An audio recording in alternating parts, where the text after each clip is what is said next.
Bonjour à tous et bienvenue pour ce nouveau numéro du JT de l'auto de Capital. Cette semaine, nous allons parler des deux roues, du bioéthanol ou encore de la plus belle voiture de l'année.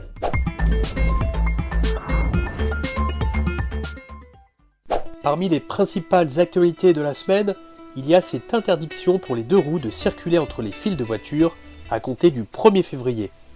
La pratique était autorisée depuis 4 ans en Île-de-France, dans les Bouches-du-Rhône ou encore en Gironde, mais seulement à titre expérimental. Et d'ailleurs, les résultats décevants n'ont pas convaincu la sécurité routière de généraliser cette pratique.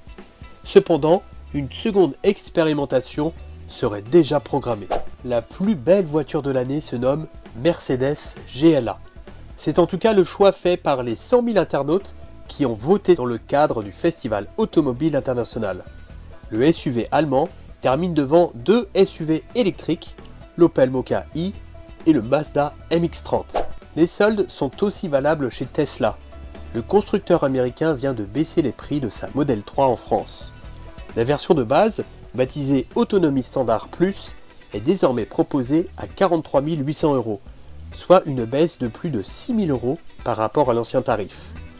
La Model 3 peut même prétendre au bonus écologique de 7 000 €, réduisant le prix final à moins de 37 000 €.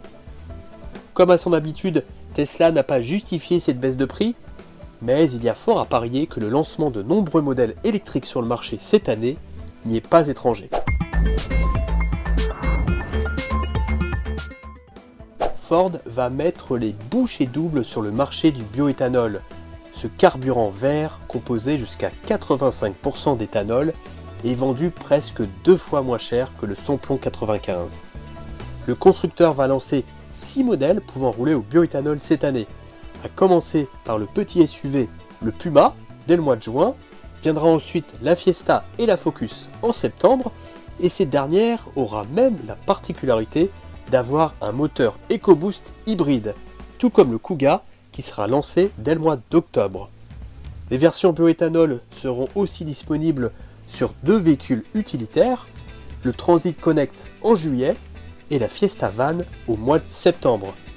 En revanche, n'attendez pas l'arrivée d'une Mustang E85 roulant au bioéthanol pour échapper au malus écologique.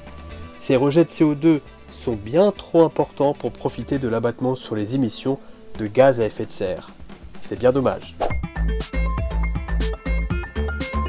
C'est tout pour cette semaine, mais on se retrouve très vite pour un nouveau numéro du JT de l'auto de Capital.